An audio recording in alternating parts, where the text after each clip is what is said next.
Lumabas sa impeachment trial kahapon ang ilang bagong pangalan na kasama sa listahan ng mga nakatanggap daw ng confidential funds ni Vice President Sara Duterte.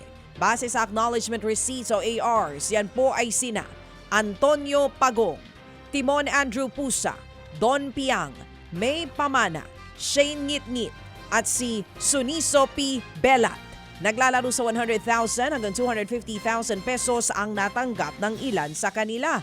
Ang tanong tuloy ng prosecution, nakita raw ba ng disbursing officer na si Gina Acosta kung ginastos daw ba talaga yan para sa confidential activities at kung ibinigay daw ba mismo ang pera kina Pagong, Pusa o kay Belat. So if you're a normal or average person, papalag ka na naman. Teka muna, Kernel, bakit ganito? Bastusan na to, lokohan to. Pinireply ko po yon si Colonel La Chica, Your Honor. At ang sagot naman niya sa akin, Ma'am Gina, those are sensitive information, Ma'am Gina. At saka, in nature po yon. Naging stupido kayo sa ngalan ng isang tinatawag na blind loyalty. Nakapikit kung ano yung sinasabi sa iyo ng nakakataas, sinusunod mo na lang. Stupido ka pa rin, pero in the name of blind loyalty. Would you agree? Hindi ko maintindihan, Your Honor. I'm sorry. Yan nga po ang sunurang tinig ni Senator Judge Raffy Tulfo at ni Gina Acosta.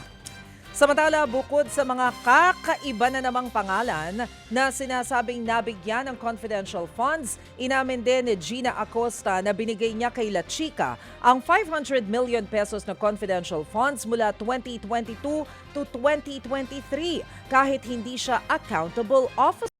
Sa ilalim ng joint circular ng confidential funds, dapat itong hawakan o kunin lang ng Special Disbursing Officer o SDO o accountable official. Pero sa kasong ito, si Acosta ang nagbigay ng bond at hindi si La Chica kahit siya ang nag-disburse ng pondo. Kaya isa pang tanong Naitanong ng ko po prosekusyon, alam daw ba ni Acosta kung paano ginastos ang confidential funds? Sinubukan daw ni Acosta pero wala talaga siyang nakukuhang sagot kay La Chica. Naitanong ko po siya kasi may napansin po ako na ang iba walang date, walang name, may perma. Ang sagot naman sa akin ni ISO officer, Ma'am Gina, kung ano man ang binigay ko sa iyo na mga dokumento, yun na yun. Kasi ang mga transaction or ang operation door is very sensitive information. Sensitive information po, Ma'am Gina. At saka confidential po ito. Kaya kung ano ang binigay ko sa iyo na mga acknowledgement receipt, yun po, yun. Hindi po ba obligasyon mo as the SDO na alamin at protektahan ang bawat sentimo ng pera ng taong bayan? Nag-verify po ako kay Colonel La Chica, Your Honor. Siya po ang may alam.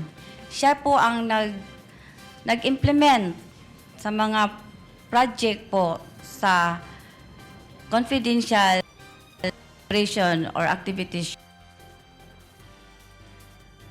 Yan po ang tinig ni na Private Prosecutor Attorney Ligutan at Gina Acosta. Bukod dyan, inamin din ni Acosta na walang acknowledgement receipt na nagpapakitang natanggap ni La Chica ang pera. Binabawi raw pala kasi ni La Chica ang resibo matapos magsumite ni Acosta ng accomplishment o liquidation report. Tinawag tuloy ito ng prosekusyon na modus operandi sa OVP pero pumalag ang depensa. Ito yung modus operandi nyo, ibibigay yung pera sa isang security officer, hindi bonded, tsaka babawiin, sinasabi mo, ng pinagbigyan ng pera. It's misleading because there's no the witness testified that she does not remember. Counsel, we both know modus has a secondary and double meaning, you can always use, is this the standard operating procedure that you followed when you were SDO, and under the OVP? Yan po ang tinig ni na Attorney Ligutan, Defense Attorney Bakel at Presiding Officer Senator Cheese Escudero. Sa ating ulat panahon, mga kapatid, nakalabas na po ng Philippine Area of Responsibility ang Bagyong Obet. Huling namataan ng bagyo 1,180 kilometers sa silangan po yan, hilagang silangan ng extreme northern Luzon. Nananatili rin sa labas ng bansa ang isa pang bagyo na may international name na Atsani na malayo rin po sa northern Luzon. Sa ngayon, habagat pa rin ang magdadala ng mga pag-ulan sa Luzon, partikular sa Metro Manila, Ilocos Region, Cordillera, Cagayan, Central Luzon at maging sa Calabarzon. Sa ibang balita, sinibak na sa pwesto ang 13 tauhan ng PNP Highway Patrol Group matapos ang mali nilang operasyon sa Bulacan. Ito yung operasyon noong August 19 sa isang warehouse sa bayan ng Santa Maria.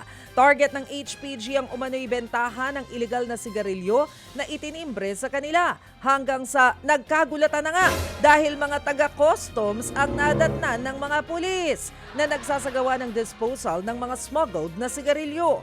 May pinakita pang valid mission order ang customs sa mga pulis pero nagkaroon pa ng komprontasyon dahil kinapkapan pa ng mga pulis ang customs personnel at tinangkapang kunin ang cellphone ng isa sa kanila.